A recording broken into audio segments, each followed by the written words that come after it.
The morning was warm and full of life.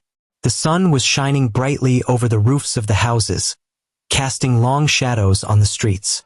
You could hear the sound of children laughing and playing, pots clanging in kitchens, and radios blasting from open windows. It was one of those mornings when everything seemed to be going right. But for the Aladil family, things were about to take a strange turn. Ade Aladil stood by the car, wiping his hands on an old rag. He had just finished checking the oil and tires for their trip. "Funmi, hurry up. If we don't leave now, we'll get stuck in traffic," he called out to his wife, his voice loud and firm, like it always was when he was in a hurry. Ade liked things to be on schedule. If they planned to leave at 8 a.m., they had to leave at 8 a.m. He couldn't stand being late. Funmi poked her head out of the kitchen window. She was packing food for the journey as always. "Hold on, Ade. Do you want us to go hungry on the road? Or do you want to stop and spend money at every junction?" she replied, not even looking at him. She was focused on wrapping a loaf of bread in aluminum foil. Inside the house, their teenage daughter, Titi, was running up and down the hallway. She had her headphones on, singing loudly to a song only she could hear. She was wearing a pair of jeans and a bright yellow top. "Titi, stop singing and help your mother," Ade shouted, shaking his head. Titi always managed to escape chores when she was in her happy bubble. Bingo, their dog, was lying under the shade of a mango tree in the compound. He was a brown, medium-sized dog with a wagging tail that usually never stopped. He had been with the family for 5 years, and they treated him like one of their own. This morning, though, Bingo was acting a little odd. He kept looking toward the gate, his ears twitching as if he could hear something no one else could. But no one noticed. Everyone was too busy preparing for the journey. "Funmi, Titi, I'm starting the car," Ade announced. He turned the key and the engine roared to life. "If you're not in this car in the next 2 minutes, I'm leaving you behind." Titi rolled her eyes and grabbed her backpack. "Daddy, you say that every time, but you never actually leave," she teased as she climbed into the back seat. Funmi came out with a basket full of food and set it in the trunk. All right, let's go," she said, dusting her hands. She turned to Bingo, who had gotten up and was now pacing near the gate. "Bingo, go inside. We'll be back later," she said, waving him away. But Bingo didn't move. Instead, he stood in front of the gate, his tail straight and his body stiff. He let out a low growl, then barked sharply. Everyone froze. "What's wrong with him?" Funmi asked, frowning. Bingo rarely barked without a reason. He was a calm dog, not one to make noise unnecessarily. Ade leaned out of the driver's seat. "Bingo, move," he commanded, clapping his hands. But Bingo didn't budge. He barked again, this time louder, and began scratching at the ground near the gate. "Daddy, maybe we should check what's wrong," Titi said, her voice uncertain. She'd never seen Bingo act this way before. "There's nothing wrong. The dog is just being dramatic," Ade replied, shaking his head. "Funmi, carry him and take him inside." Funmi walked over to Bingo, but as she got closer, the dog's barking became even more frantic. He began digging at the ground, his paws moving furiously. Funmi stopped in her tracks. "Ade, this is strange. He's never behaved like this before," she said, her voice now tinged with worry. Ade sighed, turned off the engine, and stepped out of the car. "All right, let's see what's going on," he muttered, walking toward the gate. He crouched down where Bingo was digging and noticed something shiny sticking out of the soil. "What's that?" Titi asked, coming closer. Ade brushed the dirt aside and pulled out a small calabash tied with red cloth. Around it were white chalk marks and black seeds scattered on the ground. Everyone stared at it, confused and uneasy. "What is this doing here?" Funmi asked, stepping back. Her hands went to her chest. "Ade, this isn't ordinary." Ade frowned deeply. "I don't like this." "Who could have put this here?" he asked, his voice low. Titi's eyes widened. "Daddy, isn't this the kind of thing they use for, charms?" she whispered. Funmi's face tightened. "Ade, we can't ignore this. This is not a joke." "And what do you want me to do about it?" Ade snapped, more out of frustration than anything else. The calabash sitting in his hand felt heavier than it should, as if it carried some unseen weight. Bingo barked again, circling them, as though urging them to act quickly. Funmi turned to Ade. Call Pastor Bade. Now. Ade hesitated for a moment but then nodded. He reached into his pocket and dialed the pastor's number. It rang twice before a calm voice answered. Brother Ade. Good morning? Good morning, Pastor. Sorry to disturb you, but something strange has happened.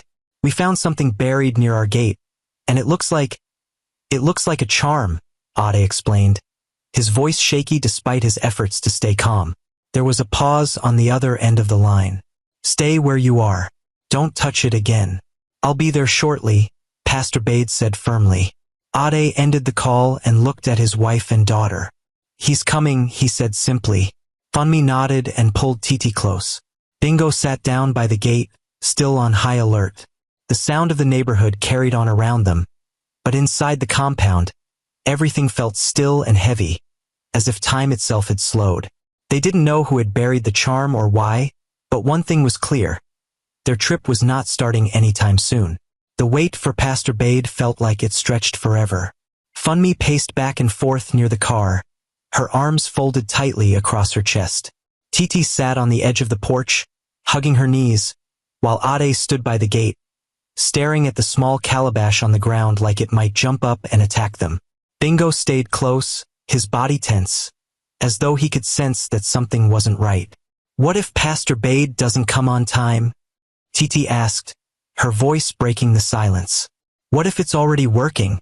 She looked at her parents with wide eyes, fear written all over her face. Titi, stop talking nonsense, Ade snapped. Nothing is working. The pastor will get here soon, and this thing will be taken care of. But his voice didn't have its usual confidence. It was shaky, uncertain, and even Titi could hear it. Ade, don't speak to her like that, Funmi said softly but firmly. She's just scared.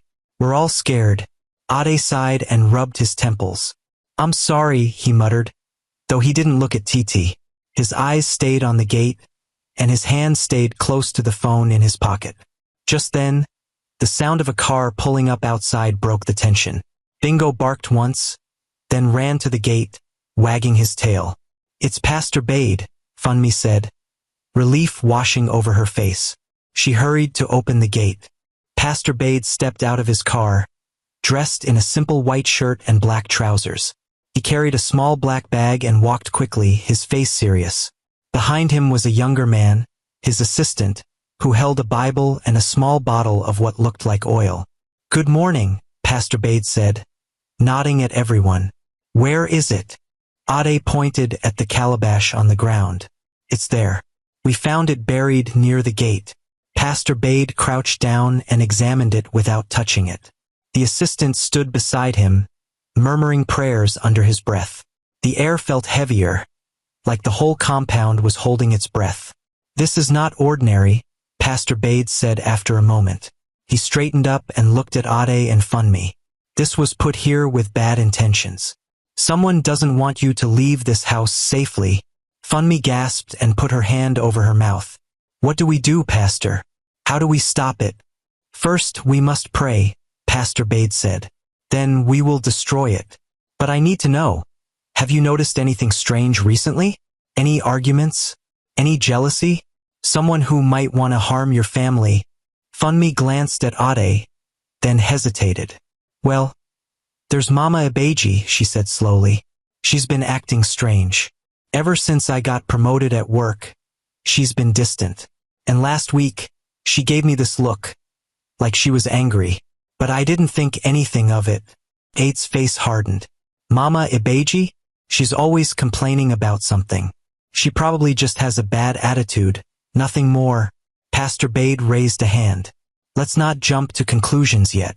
For now, we focus on removing this evil. He turned to his assistant. Prepare the oil and salt.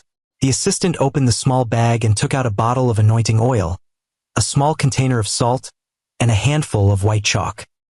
He handed them to Pastor Bade, who began sprinkling the oil in a circle around the calabash. The pastor's voice was steady as he prayed, his words clear and commanding. Every evil plan against this family will fail, Pastor Bade declared. No weapon formed against them shall prosper. Funmi and Titi stood close together, their heads bowed. Ade watched silently, his arms crossed tightly over his chest. Even Bingo seemed calmer now, sitting quietly near the gate. After a few minutes, Pastor Bade stopped praying and looked at Ade.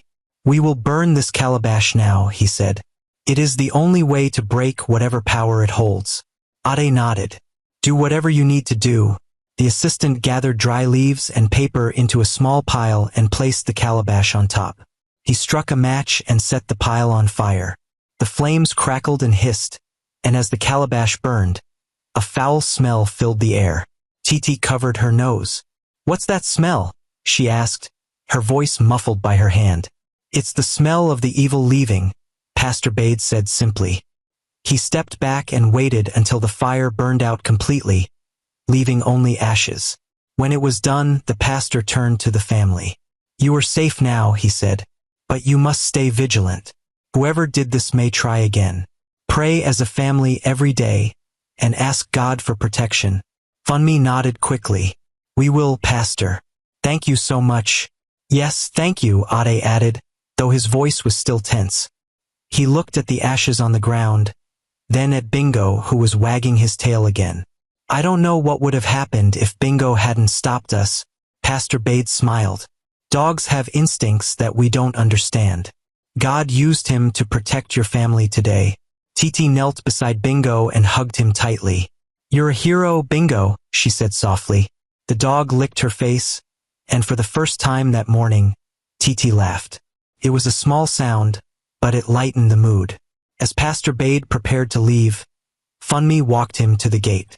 Pastor, what do we do about Mama Ibeji? Should we confront her? The pastor shook his head. Not yet. Watch her carefully. If she is truly behind this, her actions will reveal her. But don't accuse her without proof. Trust in God to expose the truth in His time. Funmi nodded slowly. Thank you, Pastor. We'll do as you say. The pastor got into his car and drove off, leaving the family standing together in the compound.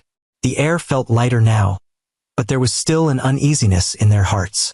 Whoever had done this wasn't finished yet. They all felt it. Ade broke the silence. We're not going anywhere today, he said firmly. It's better to stay home and pray than to take any risks. Funmi and Titi nodded in agreement. They didn't want to admit it, but they were relieved to stay home. Even Bingo seemed content, wagging his tail as he followed them back into the house. The rest of the day felt uneasy for the Aladil family. They tried to go about their usual routines, but the strange discovery by the gate lingered in their minds. Funmi couldn't stop glancing at the spot where the calabash had been burned, even though all that remained were ashes. Ade stayed unusually quiet, his face stern, as if deep in thought. Titi, on the other hand, couldn't shake off her nervous energy. She sat on the living room couch, scrolling through her phone but not really paying attention to anything. Bingo, ever alert, had taken his spot near the gate again, watching, sniffing, and occasionally growling softly, as if still on guard. What if there are more of those things outside? Titi blurted suddenly, breaking the silence. She looked at her parents, her hands gripping her phone tightly. What if someone planted more charms around the house? Ade looked up from his chair, his jaw tightening. That's enough, Titi, he said sharply. There's no need to start imagining things that aren't there. But Daddy, what if... I said enough. Ade cut her off, his voice loud and firm. The sudden outburst made Funmi flinch, and she gave him a sharp look. Ade, there's no need to shout at her, Funmi said. Her tone was calm but carried a hint of reproach. She's just worried. We all are. Ade sighed and rubbed his face with his hands. I know, he muttered. I don't want us to panic. We're safe now. Pastor Bade took care of it. Funmi sat down beside Titi and placed a hand on her shoulder. Your father is right, she said gently. There's no need to let fear take over. We've prayed, and God is protecting us. But what about Mama Ibeji? Titi asked quietly. What if she's the one who did it? What if she tries again? Funmi hesitated, glancing at Ade. We don't know for sure if it was her, she said carefully. And until we do, we're not going to accuse anyone. Could make things worse. Ade nodded in agreement. That's right. We'll keep an eye on her. But we won't confront her without proof. The pastor said to wait, and that's what we'll do. Titi frowned but didn't argue. She could tell that her parents were already stressed enough without her adding to it. Instead, she turned her attention back to her phone, though her mind was far from at ease. Later that evening, Ade decided to take a walk around the compound. The sun had set, and the air was cooler, but the shadows cast by the trees seemed longer and darker than usual. Bingo trotted alongside him, sniffing the ground and wagging his tail, though his ears remained perked up, ready for any sign of trouble. Ade's thoughts wandered as he walked. He kept replaying the morning's events in his mind, trying to make sense of it all. Who would want to harm his family? He'd always been on good terms with his neighbors, or so he thought. Sure, there were occasional disagreements, but nothing serious enough to warrant such an act. He stopped near the gate and stared at the spot where the calabash had been buried. The smell of the burned charm was long gone, but the memory of it lingered. Who did this? He muttered under his breath. Bingo let out a soft growl, breaking Ade's train of thought. The dog was staring toward the fence that separated their compound from Mama Abeji's house. Ade's eyes followed Bingo's gaze, but all he could see was darkness. Still, he felt a chill run down his spine. The next morning, Funmi decided to act normal, even though she felt far from it. She carried on with her usual chores, sweeping the front porch and watering the small garden near the fence. Titi helped her, though she kept glancing nervously toward Mama Abeji's house. From time to time, they could hear Mama Abeji's voice, loud and cheerful, as she chatted with someone inside. She doesn't look like someone who planted a charm, Titi whispered to her mother. She's acting normal. That's how it is, Funmi replied quietly. People who do such things don't show it. They act like everything is fine. Do you think it's really her? Titi asked, her voice barely above a whisper. Funmi paused, her broom still in midair. I don't know, she admitted. But whoever it is, they won't succeed. God is watching over us. Titi nodded, but her face remained worried. By mid-afternoon, Ade decided it was time to talk to someone. He called over their neighbor, Uncle Kola, an elderly man who had lived in the neighborhood for decades and seemed to know everything about everyone. Uncle Kola, good afternoon, Ade greeted as the older man settled into one of the chairs on their porch. Good afternoon, my son, Uncle Kola replied, adjusting his glasses. What brings you to call me today? You look troubled. Ade hesitated, then decided to be direct. Something strange happened yesterday, he began. We found a charm buried near our gate. Uncle Kola's eyebrows shot up. A charm? Near your gate? My goodness! Who could do such a thing? That's what I want to find out, Ade said. Have you noticed anything unusual lately? Anyone acting strange? Maybe someone who's been upset with us? Uncle Kola stroked his chin thoughtfully. Let me think. Well, I did see Mama Abeji talking to one of those herbalists a few days ago. You know the kind I'm talking about? The ones who sell charms and powders at the market. Ade's heart skipped a beat. You saw her? Yes, I did, Uncle Kola said. But that doesn't mean she's the one who did it. People talk to herbalists for all kinds of reasons. Maybe she was buying medicine for her back pain. Who knows? Ade nodded slowly. Thank you, Uncle Kola. This helps a lot. Uncle Kola patted his shoulder. Be careful, my son. Whoever did this might not stop here. Keep your family safe and stay vigilant. As Uncle Kola left, Ade felt a mix of relief and unease. The suspicion around Mama Abeji was growing stronger, but he still had no concrete proof. For now, all he could do was watch and wait. The air in the Aladil household felt heavier the next day. Funmi's cheerful humming was replaced by a tense silence. Titi's usual chatter was subdued, and even Ade seemed more brooding than ever. Bingo lay by the gate again, his watchful eyes scanning the yard. They were all pretending to act normal, but the strange discovery of the charm had left its mark. Everyone was on edge, especially since Uncle Kola's words about Mama Abeji had planted seeds of suspicion that were hard to ignore. By mid-morning, Funmi decided she'd had enough of the silence. She grabbed her broom and began sweeping the front yard, though there was hardly any dirt. It was more of an excuse to be outside and distract herself from her racing thoughts. Titi followed, carrying a small watering can for the plants near the fence. As they worked, the sound of laughter drifted over from the neighboring compound. Mama Ibeji's voice was unmistakable. She was speaking loudly, as though she wanted the whole neighborhood to hear. "Did you hear her?" Titi whispered to her mother, her hands tightening on the watering can. "She's laughing like nothing happened." Funmi nodded slowly but said nothing. Instead, she kept her eyes on the ground, her hands moving rhythmically with the broom. Titi's curiosity got the better of her. "Do you think she's the one who put it there?" Uncle Kola said he saw her talking to a herbalist. Funmi stopped sweeping and looked at her daughter. "We don't know that for sure," she said firmly. "And until we do, we won't accuse anyone. Do you understand?" "But, Mama..." "No buts, Titi. We have to be careful.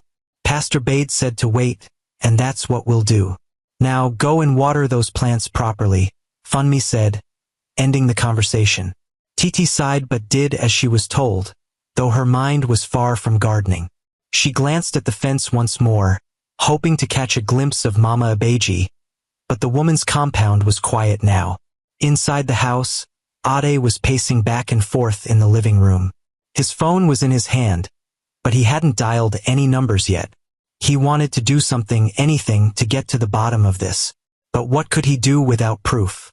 Confronting Mama Abeji directly might make things worse, and he didn't want to stir up unnecessary trouble. "Ade, you'll wear out the floor if you keep pacing like that," Funmi said as she walked in, wiping her hands on a towel. Ade stopped and turned to her. "I can't just sit here doing nothing, Funmi. What if she tries something else? What if next time it's worse?" Funmi sighed and sat down on the couch. "I understand how you feel. I'm worried too. But we can't act without evidence. We've already asked Pastor Bade to pray for us. We just have to trust that God will protect us." "Trusting God doesn't mean we sit on our hands," Ade replied, his voice rising slightly. "We have to be vigilant. What if Uncle Kola is right? What if she's the one behind this? Should we just wait until something bad happens?" Funmi's eyes softened. "Ade, I know you want to protect us, but rushing into things might make the situation worse. We have to be smart about this." Ade sighed and sat down beside her. "You're right, but it's hard to just sit and wait. I feel like we're sitting on a ticking time bomb." Funmi placed her hand on his. "We'll get through this. Together. Just like we always do." That afternoon, Titi sat on the front steps, watching Bingo as he sniffed around the yard. She couldn't shake the feeling that something else was going to happen. She didn't know what, but her gut told her they weren't safe yet. She was so lost in thought that she didn't notice Mama Abeji approaching until the older woman was standing right in front of the gate. "Titi. Ah, my dear, how are you?" Mama Abeji said with a wide smile, her hands resting on her hips. Titi blinked in surprise. Good afternoon, Mama Abeji," she said cautiously. She glanced over her shoulder, hoping her parents would come outside. Mama Abeji's eyes twinkled as she looked around the compound. "Where's your mama? And your papa? They are hiding inside." Titi frowned. "No, they're not hiding. They're busy." Busy, Mama Abeji said, shaking her head. "Well, I just came to say hello. It's been so quiet around here since yesterday. You people didn't even travel again, ABI? What happened?" Titi's heart skipped a beat. How did Mama Abeji know they had planned to travel? She forced a smile. "We just decided to stay back. That's all." Mama Abeji's smile widened. "Ah, it's good to stay home sometimes. The roads these days are dangerous. You never know what can happen." Before Titi could reply, Funmi stepped out of the house, her expression calm but her eyes sharp. "Mama Abeji, good afternoon. How are you?" she said, walking over to the gate. "Ah, Funmi, I'm fine. Oh, I was just greeting your lovely daughter here. She's growing so fast," Mama Abeji said, her voice sweet. Thank you, Funmi said, her tone polite but distant. Is there something you needed? Oh no, Mama Abeji replied quickly. I was just passing by and thought to say hello. It's always good to check on one's neighbors, isn't it? Funmi smiled tightly. Yes, it is. Thank you for stopping by. There was a brief, tense silence before Mama Abeji laughed lightly. All right, I won't disturb you people. Have a good afternoon. She waved and walked away, her laughter fading as she disappeared down the street. Titi turned to her mother, her face pale. Mama, how did she know we were supposed to travel? Funmi's jaw tightened. I don't know, but we'll keep watching. For now, don't say anything to anyone. Do you hear me? Titi nodded, her heart racing. She couldn't shake the feeling that Mama Abeji's visit wasn't as innocent as it seemed.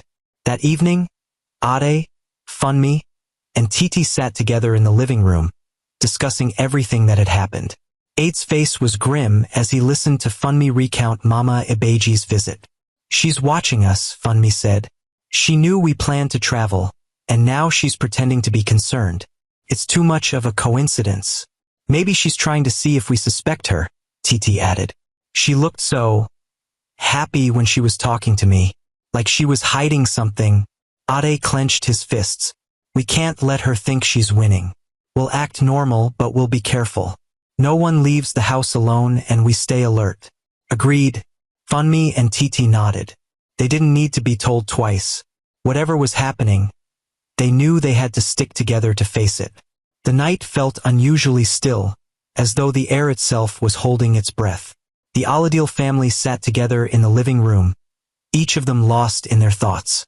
Even Bingo seemed tense, lying near the door with his ears twitching at every sound. Ade's eyes darted toward the window every few minutes. He couldn't shake the feeling that someone was watching the house. Funmi noticed his restlessness and placed a hand on his arm. Ade, you're making me nervous, she said softly. What's wrong? Ade shook his head and sighed. I don't know. I feel like something's not right, like we're being watched. Titi, who had been scrolling through her phone, looked up. Daddy, do you think it's Mama Abeji? Do you think she's planning something else? Funmi glanced at her daughter, then at her husband.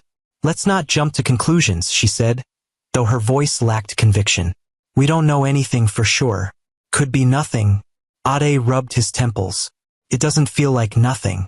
And the way she showed up earlier, pretending to care, is like she's testing us. She's trying to see if we suspect her. Funmi's face tightened. So what do? Do we confront her? No, Ade said firmly. We can't confront her without proof. We'll just look foolish and it might make things worse. We have to be smart about this. Titi leaned forward. What if we catch her in the act?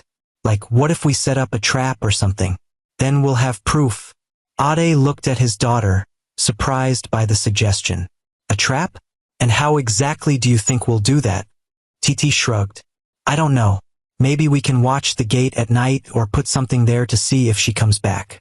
If she planted the first charm, she might try again. Funmi looked uneasy. I don't like the idea of us spying on her. What if she catches us? She'll know we're onto her. And what if she's not the one? Ade added. We'll end up accusing an innocent person. That's not something I'm willing to risk. Titi frowned. But Daddy, if we just sit here and do nothing, she might get away with it. And what if she tries to hurt us again? There was a long pause as Ade and Funmi exchanged worried looks. Finally, Ade spoke. All right, let's compromise. We won't confront her, and we won't set any traps. But I'll keep watch tonight. If anything happens, I'll know. Funmi's eyes widened. You want to stay up all night?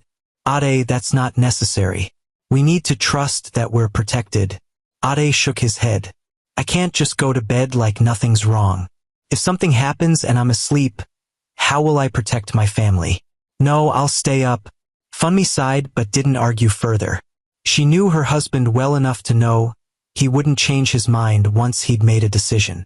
That night, after Funmi and Titi had gone to bed, Ade sat in the living room with the lights off. The only illumination came from the faint glow of the moon outside.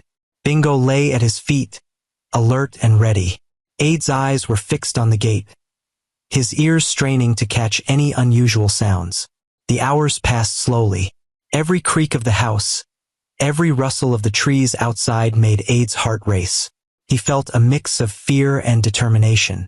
Fear for what might happen, and determination to protect his family no matter what. Just as he was beginning to feel the weight of sleep pulling at him, Bingo's head shot up. The dog let out a low growl, his ears pricking forward. Ade's heart pounded as he followed Bingo's gaze toward the gate. There was movement. Ade squinted, his eyes adjusting to the darkness. At first, he thought it might be the wind, but then he saw it clearly. A shadow moving near the gate. Someone was there. Bingo growled louder, but Ade placed a hand on the dog's back to calm him. "Stay," he whispered, his voice barely audible. The shadow moved closer, and Ade could see the outline of a person. They were crouching near the spot where the charm had been buried. Ade's mind raced. Should he confront them now? Or should he wait and see what they were doing? The person reached into a bag and pulled out something small. Ade's breath caught as he saw them place it on the ground. It looked like another charm. "Got you," Ade muttered under his breath. He stood up slowly, his movements careful to avoid making noise. Bingo stayed by his side, ready to spring into action. Ade opened the door quietly and stepped outside. The cool night air hit his face as he moved toward the gate. The shadow was still there, completely unaware of his presence. "Hey, who's there?" Ade's voice rang out, loud and firm. The person froze, then scrambled to their feet. Ade could see them clearly now. It was Mama Ibeji. "Mama Ibeji," Ade said, his voice filled with anger and disbelief. "What are you doing here? What is this?" Mama Ibeji's face twisted with panic. Ade, I was just," she stammered, unable to form a coherent sentence. "You were just what?" "Planting another charm," Ade demanded, stepping closer. Mama Ibeji's eyes darted around, searching for an escape. No, it's not what you think. I was just..." "Enough lies," Ade shouted. "I saw you. You can't deny it. What are you trying to do to my family?" The commotion woke Funmi and Titi, who rushed outside. They stopped in their tracks when they saw Mama Ibeji standing by the gate, her face pale and her hands trembling. "Mama Ibeji?" Funmi's voice was filled with shock. "What are you doing here?" Mama Ibeji's shoulders slumped. She looked down at the ground, her voice barely above a whisper. "I'm sorry. I didn't mean to hurt anyone." Funmi stepped closer, her voice sharp. "You didn't mean to hurt anyone? Then what is this?" She pointed at the small object on the ground. Mama Ibeji's eyes filled with tears. "It was jealousy," she admitted. "I was angry about your promotion. I thought it should have been me. I let my anger control me." There was a heavy silence as the words sank in. Titi stared at Mama Ibeji, her mouth open in disbelief. Funmi shook her head, her face a mix of anger and pity. Ade finally spoke. "You tried to destroy my family because of jealousy? Do you even hear yourself?" Mama Ibeji fell to her knees, tears streaming down her face. "I'm sorry. Please forgive me. I don't know what I was thinking. I'll never do it again. Please, Ade, Funmi, I beg you." Funmi looked at Ade, her eyes filled with uncertainty. "What do we do now?" she asked softly. Ade stared at Mama Ibeji for a long moment, then sighed. "We'll let Pastor Bade handle this. He'll know what to do." Funmi nodded, though her expression remained troubled. Titi reached down to pick up Bingo, holding him close as they all turned to go back inside. The night was far from over, but at least the truth was finally out. The next morning, the Aladil household was unusually quiet. Everyone seemed drained after the events of the previous night. Ade sat at the dining table, sipping his tea and staring at nothing in particular. Funmi was in the kitchen, mechanically washing dishes, her mind clearly elsewhere. Titi sat on the couch with Bingo, her arms wrapped tightly around the dog, as if he were the only thing keeping her grounded. No one wanted to be the first to speak. The weight of what had happened, seeing Mama Ibeji planting the charm, her tearful confession, hung heavy in the air. Finally, Ade broke the silence. We have to call Pastor Bade, he said, his voice firm but weary. He needs to know what happened. We can't handle this alone. Funmi dried her hands on a towel and walked into the dining room. What will the pastor do? She asked quietly. She already admitted everything. Do we really need to bring him into this? Ade frowned. Of course we do. This isn't just about her admitting what she did. There's still a charm involved.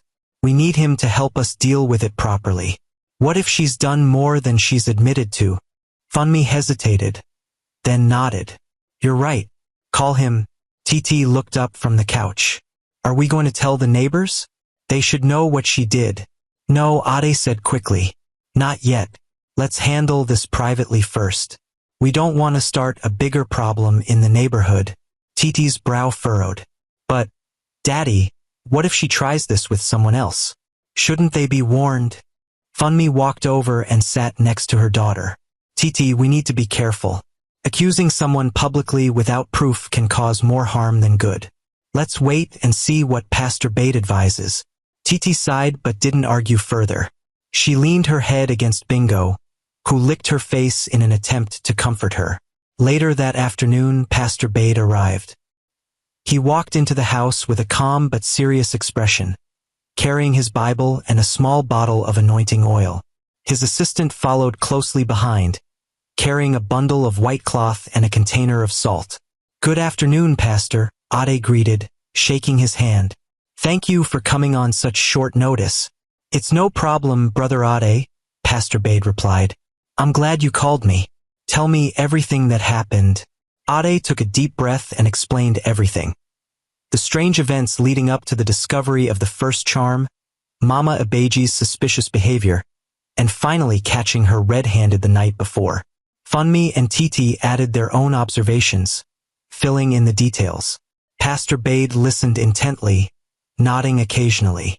When they finished, he leaned back in his chair, his face thoughtful. This is a serious matter, he said finally. But it's good that the truth has come out. Now we can take steps to ensure this doesn't happen again. What should we do, Pastor? Funmi asked. Her voice was steady, but her hands were clenched tightly in her lap. First, we need to pray over this house and the entire compound, Pastor Bade said. We need to cleanse it of any lingering evil. Then we'll confront Mama Abeji again. This time we'll do it with spiritual authority. She needs to understand the gravity of what she's done. Ade nodded. I agree. Whatever we need to do, let's do it. All right, Pastor Bade said. He turned to his assistant. Prepare the items.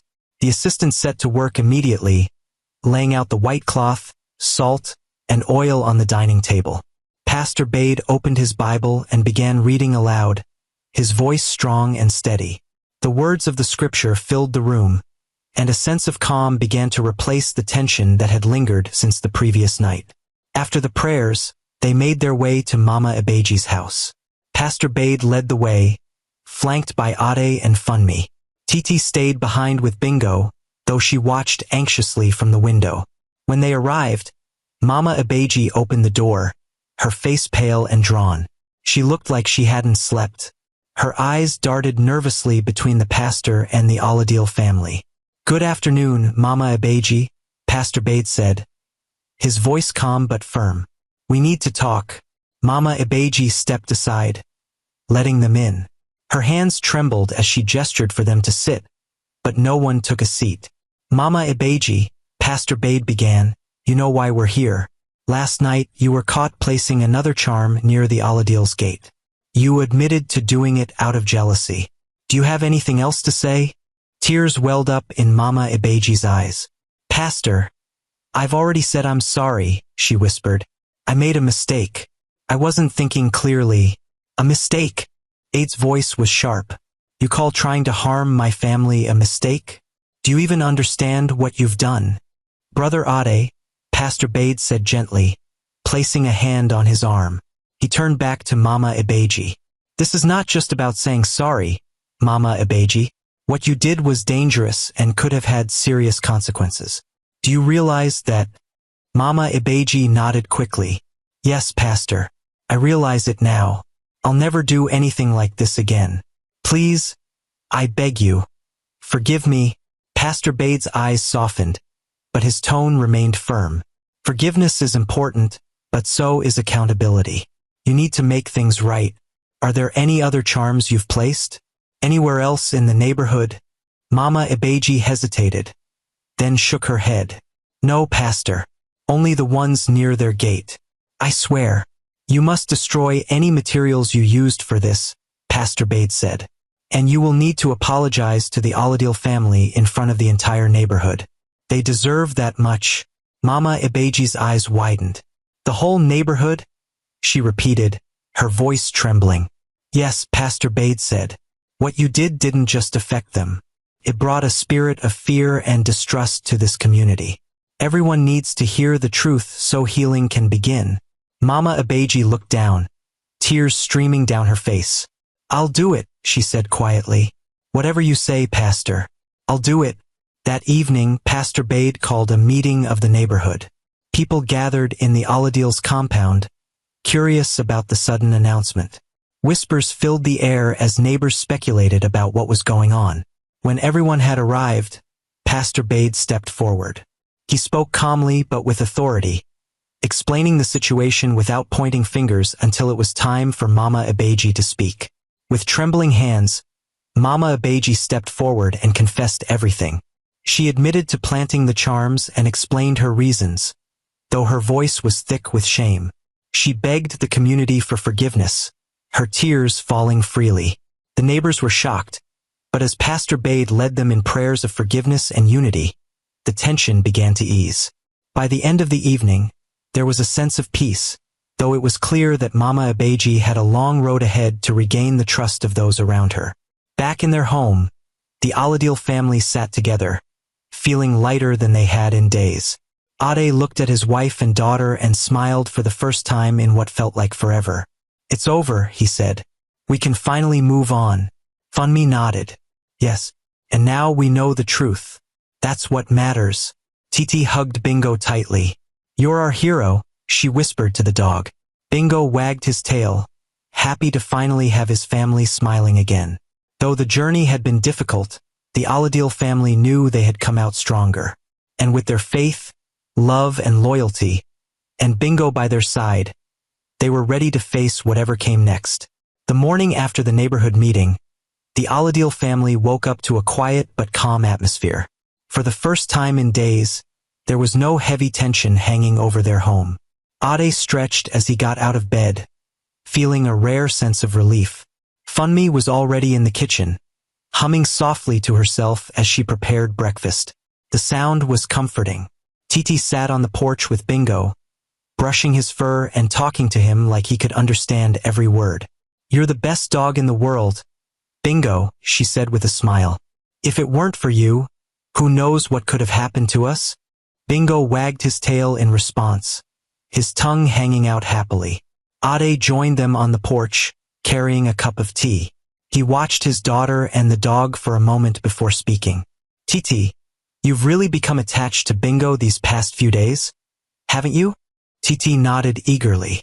Of course, Daddy. He's the smartest dog ever. He knew something was wrong even when we didn't. How can I not love him? Ade chuckled. You're right. Bingo is special. We're lucky to have him. Funmi called out from the kitchen. Breakfast is ready. Come and eat before it gets cold. The family gathered around the dining table, enjoying the simple but delicious meal.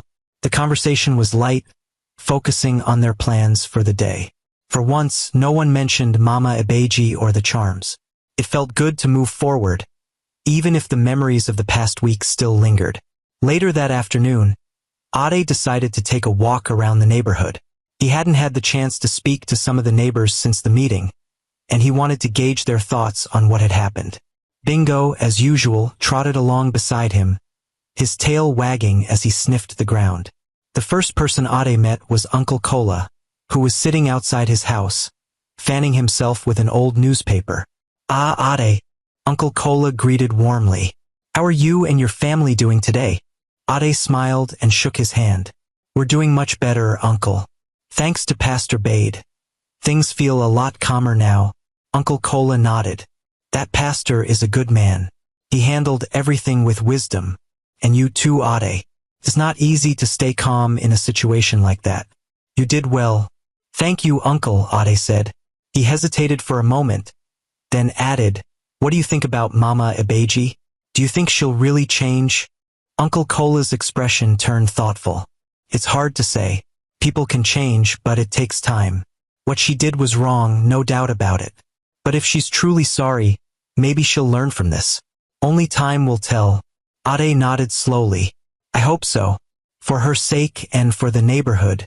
Meanwhile, back at home, Funmi was tidying up the living room when she heard a knock at the door. She wiped her hands on her apron and went to answer it. Standing there was Mama Ibeji, holding a small basket covered with a cloth. Her face was drawn, and she looked like she'd been crying. Good afternoon, Funmi, Mama Ibeji said hesitantly. Funmi's first instinct was to close the door, but she took a deep breath and forced herself to remain calm. Good afternoon, Mama Ibeji. What can I do for you? Mama Ibeji held out the basket. I brought this for you. Some bread I baked this morning. Just a small token to say I'm sorry. Funmi stared at the basket for a moment, unsure of what to do. Finally, she took it, her expression unreadable. Thank you, she said simply. Funmi. Please, Mama Ibeji said, her voice trembling. I know I've hurt you and your family. I don't know if you can ever forgive me, but I'm truly sorry. I let my jealousy get the better of me, and I've learned my lesson. I just want to make things right. Funmi's grip on the basket tightened. She took a deep breath before replying. Mama Ibeji, forgiveness isn't easy, especially when trust has been broken. But I'll try. For now, let's take things one step at a time. Tears filled Mama Ibeji's eyes, and she nodded. Thank you, Funmi. That means more to me than you know.